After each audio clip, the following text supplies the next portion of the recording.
बात उस समय की है जब एक विधवा औरत खाना पकाने के लिए जंगल में लकड़ियां इकट्ठा कर रही थी। तभी उसने एक सूखी लकड़ी उठाई जिसके अंदर एक सांप का बच्चा छिपा बैठा था। इस बात से बेखबर औरत लकड़ियों के साथ सांप को भी अपने घर ले गई। घर जाकर उसने जैसे ही लकड़ियों को जमीन पर रखा तभी वो सांप बाहर निकल आया। औरत के पास एक पालतू बंदर भी था जो उसके साथ खेलने लगा। औरत ने सांप को देखा लेकिन उसे मारा नहीं क्योंकि उसके कोई बच्चे नहीं थे। शादी के कुछ दिन बाद ही उसके पति की मृत्यु हो गई और किसी तरह वह इस छोटी सी झोपड़ी में जिंदगी काट रही थी। फिर उसने सांप को पालने का फैसला किया। औरत उसे अपने बच्चे की तरह प्यार करती और भूख लगने पर गाय का दूध पिलाती। फिर ऐसे ही कुछ साल बीत गए और वो सांप अब बड़ा हो गया। फिर एक दिन वो सांप एक लड़के का रूप धारण कर लेता है। ये देख औरत समझ जाती है कि वो कोई साधारण सांप नहीं बल्कि एक इच्छाधारी नाग है। फिर एक दिन सांप ने औरत से कहा, आप मेरी शादी का प्रस्ताव राजा के समक्ष लेकर जाइए। ये सुन औरत बोली, बेटा ये तो असंभव है, राजा मेरी बात बिल्कुल नहीं सुनेगा। इस पर सांप ने कहा, माँ एक बार पूछने में क्या जाता है, मैं जानना चाहता हूँ कि राजा अपनी पुत्री की शादी मुझसे कराएंगे या नहीं। औरत बोली, ठीक है बेटा, मैं कल जाऊंगी। फिर अगले दिन वो महल की तरफ निकल पड़ी। थोड़ी देर चलने के बाद औरत महल पहुंच गई। जैसे ही उसने अंदर जाने का प्रयास किया तभी द्वारपालों ने उसे रोकते हुए कहा, आपको अंदर जाने की अनुमति नहीं है। जब तक राजा का आदेश नहीं होता कोई भी व्यक्ति महल के अंदर नहीं जा सकता।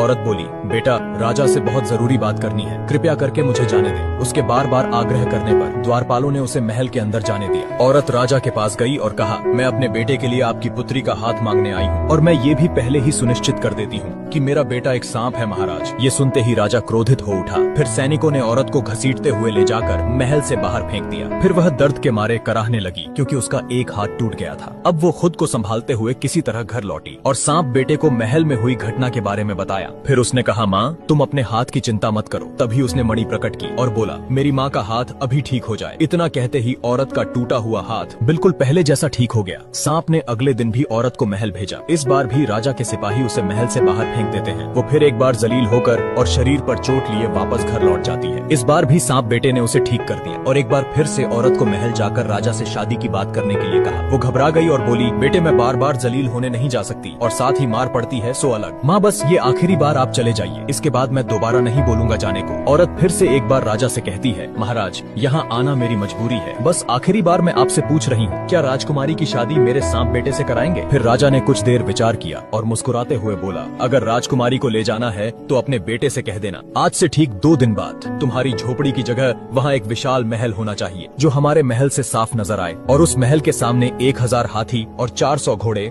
हमारे स्वागत के लिए खड़े होने चाहिए। राजा की बात सुन वो हैरान रह गई। इस बार सैनिकों ने उसे इज्जत से जाने दिया। इस बात की खुशी औरत के चेहरे पर साफ दिख रही थी। घर जाकर उसने बेटे से कहा, महल और हाथी घोड़े की बात कर रहा था राजा। माँ बस इतनी सी इच्छा है राजा की, ये तो बहुत आसान है, तुम चिंता मत करो, कल सुबह ही इंतजाम हो जाएगा। फिर आधी रात को सांप घर से बाहर निकला और मणि हाथ में लेकर बोला, मेरी ये छोटी सी झोपड़ी एक विशाल महल में बदल जाए और महल के सामने 1000 हाथी सहित 400 घोड़े मेरी सेवा में उपस्थित हो जाएं। इतना बोलते ही जगमगाता हुआ स्वर्ण से बना महल झोपड़ी की जगह खड़ा हो गया और 1000 हाथी सहित 400 घोड़े भी स्वागत के लिए तैयार थे। फिर अगली सुबह राजा को उसकी पत्नी जगाते हुए बोली, उठिए चलकर देखिए बाहर क्या हो रहा है। उसने बाहर जाकर देखा तो स्वर्ग जैसा महल उसके ठीक सामने नजर आ रहा था, जिसे देख राजा की आंखें फटी की फटी रह गईं। और उसने अपनी पत्नी से कहा, असंभव, अविश्वसनीय, ये कैसे हो सकता है? रातों रात कोई महल कैसे बनकर तैयार हो गया? क्या ये मेरी आंखों का धोखा तो नहीं? पत्नी बोली, राजन ये कोई आंखों का धोखा नहीं, अपितु एक असली महल हमारे सामने नजर आ रहा है। फिर राजा जोर जोर से रोने लगा और अपनी पत्नी को उस घटना के बारे में बताया। यह सुन पत्नी भी रोने लगी क्योंकि वचन के मुताबिक अब उनकी इकलौती पुत्री को सांप से शादी करनी होगी। दूसरी तरफ सांप तैयार होकर राजकुमारी से शादी करने के लिए घर से निकल पड़ा और साथ ही हाथी घोड़े की बारात भी पीछे पीछे चल रही थी। राजकुमारी ने भी बिना चेहरा देखे उससे शादी कर ली। फिर राजा ने भारी मन से अपनी बेटी को विदा किया। फिर जैसे ही वो अपनी पत्नी को देखने के लिए कमरे में दाखिल होता है कि तभी उसका आधा शरीर सांप जैसा देख राजकुमारी घबरा गई और चिल्लाते हुए बाहर की तरफ भागी। फिर चारों तरफ एक दिव्य रोशनी का प्रकाश फैल गया और सांप रूप बदलकर अपने वास्तविक शरीर को धारण कर लेता है, जो कि एक बेहद ही सुंदर युवक लग रहा था। इस रूप में राजकुमारी सांप को देखकर हैरान रह गई। फिर उसने राजकुमारी से कहा, अभी जो हुआ इस घटना को तुम्हें गुप्त रखना है, ये किसी को मत बताना कि रात को मैं मनुष्य का रूप धारण कर सकता हूँ। फिर राजकुमारी ने इसका कारण पूछा। मुझे श्राप मिला है और उसके मुताबिक मेरी पत्नी ने अगर किसी को मेरी सच्चाई बता दी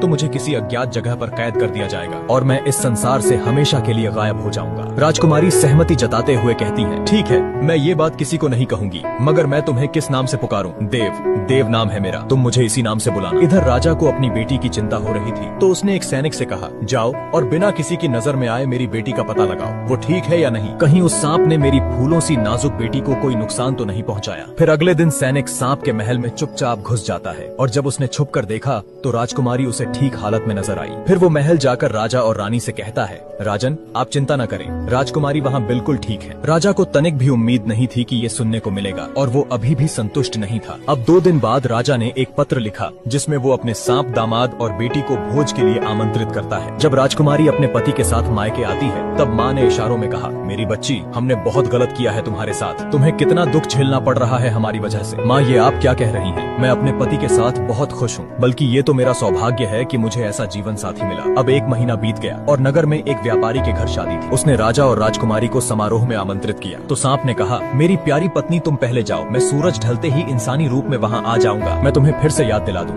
ये बात किसी से कहना नहीं कि मैं दिन में सांप और रात में एक मनुष्य का रूप ले सकता हूँ। इस बात का ध्यान रहे, नहीं तो तुम्हें पता है कि इसका अंजाम क्या होगा मेरे साथ। पति के कहे अनुसार राजकुमारी उस भव्य समारोह में अकेले ही चली जाती है। अब सूरज ढलते ही सांप ने अपना रूप बदला और वह भी निकल पड़ा। फिर जैसे ही वो समारोह में पहुंचता है, उसके चेहरे का तेज देखकर लोगों की आंखें खुली की खुली रह गई। सबके मन में बस एक ही विचार चल रहा था कि इतना सुंदर युवक आखिर कौन है। इधर राजकुमारी बैठी अपने पति को देख रही थी कि तभी उसकी माँ वहाँ आकर बोली, बेटी तुमने देखा ना कितना सुंदर युवक है। सबकी निगाहें बस उसी पर टिकी है। काश दामाद जी सांप न होकर ऐसा ही कोई सुंदर युवक होते। माँ की बात उसे कांटे की तरह चुभी और क्रोधित होकर राजकुमारी बोली, माँ आप मेरे पति को ताना मारना बंद कीजिए और जिस सुंदर युवक को आप देख रही हैं वह कोई और नहीं बल्कि मेरे पति है और उनका नाम देव है। उसके इतना बोलते ही देव वहाँ से अदृश्य हो गया जैसे वह कभी था ही नहीं। ये देख राजकुमारी घबराकर अपने सांप पति को तलाशने लगती है मगर उसे वो कहीं नजर नहीं आता। पति के नाम मिलने पर अब वो जोर जोर से रोने लगी। ये देख माँ ने कहा,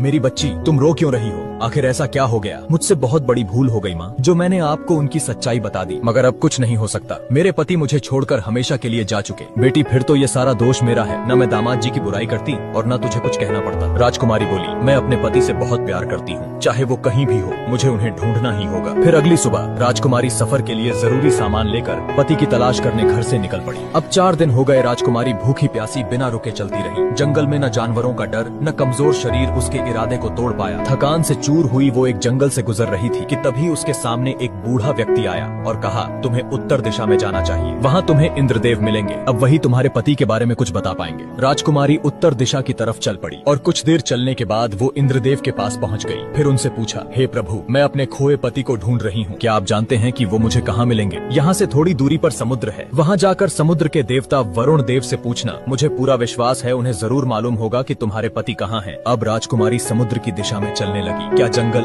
और क्या पहाड़, चाहे चिलचिलाती धूप हो या मूसलाधार बारिश, ये सब सहते हुए 3 दिन के बाद वो आखिरकार समुद्र किनारे पहुँच गयी। फिर हाथ जोड़ उसने समुद्र देव को पुकारा। उनके आते ही राजकुमारी ने रो रो कर अपने पति के बारे में बताया, कैसे वह एक पल में ही कहीं गायब हो गए। प्रभु अब तो कई दिन बीत गए उन्हें गायब हुए, मैं आपसे विनती करती हूँ कि कृपया कर मुझे एक बार उनका पता बता दें, नहीं तो मैं उनकी तलाश करते हुए अपने प्राण त्याग दूंगी। ये सुन वरुण देव बोले, तुम्हें प्राण त्यागने की कोई आवश्यकता नहीं है, तुम्हारे पति सही सलामत हैं, लेकिन वे समुद्र के उस पार दूसरे छोर पर जंगलों के बीच एक खूंखार चुड़ैल के कब्जे में हैं, जो आत्माओं से सौदा कर उन्हें छलपूर्वक अपना गुलाम बना लेती है। इस पर राजकुमारी कहती हैं, चाहे वो कितनी ही ताकतवर चुड़ैल क्यों न हो, मैं वहाँ जाऊंगी और उसके चंगुल से अपने पति को छुड़ाकर वापस लेकर आऊंगी। बस आपसे इतनी ही गुजारिश है, मुझे समुद्र पार उस जगह तक पहुँचा दें। तुम्हारी यही इच्छा है तो ठीक है, मैं तुम्हें वहाँ ले जाऊंगा। फिर उन्होंने एक मछली का रूप धारण किया और राजकुमारी उनके पीठ पर बैठ गई। अब वे तूफान की रफ्तार से तैरते हुए बस कुछ ही क्षणों में समुद्र पार कर दूसरे छोर पे राजकुमारी को पहुंचा दिया। अब जैसे ही वो एक पेड़ के नीचे आराम करने बैठी कि तभी एक भयानक हंसी उस जगह गूंजने लगी। फिर पल भर में ही चुड़ैल राजकुमारी के सामने प्रकट हुई। वो भागती उससे पहले ही चुड़ैल ने उसे पकड़ लिया और उठाकर अपने साथ ले गई। जब वो राजकुमारी को अपने घर लेकर आई, वहीं पिंजरे में कैद देव ने अपनी पत्नी को तुरंत पहचान लिया। राजकुमारी ने भी उसे देख लिया था, मगर वे दोनों ही खामोश रहे। अब चुड़ैल कहती है, तुम यहीं रहना, मैं शिकार करने जा रही हूँ, अगर कहीं भागने की कोशिश की तो मैं तुम्हें कच्चा खा जाऊंगी। इतना बोलकर वह चली गई। उसके जाते ही राजकुमारी ने अपने पति को कैद से बाहर निकाला और एक दूसरे के गले लग गए, मगर चुड़ैल गई नहीं थी। उसने छुपकर सब कुछ देख लिया। फिर वह मन ही मन सोचने लगी, मुझे पहले ही संदेह था कि ये दोनों पति पत्नी हैं। जब वह शिकार करके वापस लौटी तो उसने दोनों को पेट भर के हिरण का मांस खिलाया ताकि वह बाद में उन्हें स्वाद लेकर खा सके। अगले दिन चुड़ैल ने राजकुमारी से कहा, मैं बाहर जा रही हूँ, जब मैं वापस लौटूं तो मुझे इंसानी मांस पका हुआ चाहिए। ध्यान रहे, अगर तुमने बात नहीं मानी तो मैं तुम दोनों में से किसी एक को खा जाऊंगी। ये सुन बेचारी घबरा गई। अब वो सोच में पड़ गई कि इंसानी मांस कहाँ से लाया जाए। पत्नी को चिंता में देख देव ने पूछा, तुम इतनी परेशान क्यों हो? चुड़ैल ने मुझे इंसानी मांस पकाने का आदेश दिया है, अगर ऐसा नहीं किया तो वह हम दोनों में से किसी एक को खा जाएगी। देव ने कहा, तुम चिंता मत करो, मैं गोश्त का इंतजाम करता हूँ। अब वो जंगल गया और एक बारहसिंघे का शिकार कर उसे घर ले आया और उसे कई टुकड़ों में काटकर देव ने मांस में अपनी खून की कुछ बूंदें मिलाकर उसे अच्छे से पका दिया। शाम को चुड़ैल जब घर आई तो उसने कहा, क्या तुमने मेरे खाने का बंदोबस्त किया? राजकुमारी बोली, हाँ, जैसा तुमने कहा था मैंने अपना काम पूरा किया। जब उसने मांस चखा तो सोचने लगी, ये कमजोर सी दिखने वाली लड़की आखिर इंसानी मांस कहाँ से लेकर आई? मुझे लगता है इसके पति ने ही कुछ किया होगा। अगले दिन चुड़ैल ने फिर से कहा, मैं जा रही हूँ और जब मैं वापस लौटूं तो एक बर्तन इंसानी खून से भरा हुआ चाहिए। अब उसने अपनी एक उंगली काटी, ये सोचकर कि वो अपने खून से बर्तन को भर देगी। जब उसका पति वहाँ आया तो पत्नी का हाथ खून में सना हुआ देख वो बोला, तुम्हारे हाथ में चोट कैसे लगी? देखो कितना खून बह रहा है। तब राजकुमारी ने रोते हुए कहा, चुड़ैल ने खून से भरा एक बर्तन मांगा है और चेतावनी दी है कि अगर मैंने ऐसा नहीं किया तो अंजाम अच्छा नहीं होगा। तुम कितनी नादान हो जो अपने खून से बर्तन भरने चली। अगर तुमने अपने शरीर का एक एक बूंद खून भी निकाल लिया तब भी ये बर्तन नहीं भरेगा। तुम जाओ अपने हाथ का खून रोको और ये काम मुझ पर छोड़ दो। फिर वो जंगल गया और एक जंगली सुअर का शिकार कर उसे घर ले आया और सुअर के टुकड़े कर उसके खून से बर्तन को पूरा भर दिया। चुड़ैल जब वापस घर लौटी तो उसने कहा, क्या तुमने वो काम किया जो मैंने कहा था? राजकुमारी बोली, हाँ, बर्तन भरा हुआ रखा है। जब चुड़ैल ने खून चखा तो उसे बिल्कुल भी शक नहीं हुआ कि वो किसी जानवर का खून है। उसने सोचा, लड़की इतना खून कहाँ से ले आई? जरूर ये काम भी उसके पति का ही होगा। मैं उसे अब छोड़ूंगी नहीं। अब चुड़ैल को एक बहाना चाहिए था वीर को खाने का। फिर वह राजकुमारी से बोली, मैं बाहर जा रही हूँ, जो आदमी वहाँ कैद है मेरे वापस लौटने से पहले तुम उसे मार देना। अब ये बात उसने अपने पति वीर को बताई। वीर ने कहा, तुम घबराओ मत, आज इस चुड़ैल को मैं खत्म कर दूंगा। अब वो अपना रूप बदलकर एक बूढ़ा इंसान बन गया और एक कुल्हाड़ी लेकर जंगल में लकड़ी काटने निकल पड़ा। इधर चुड़ैल जंगल में शिकार तलाश रही थी। तभी उसने महसूस किया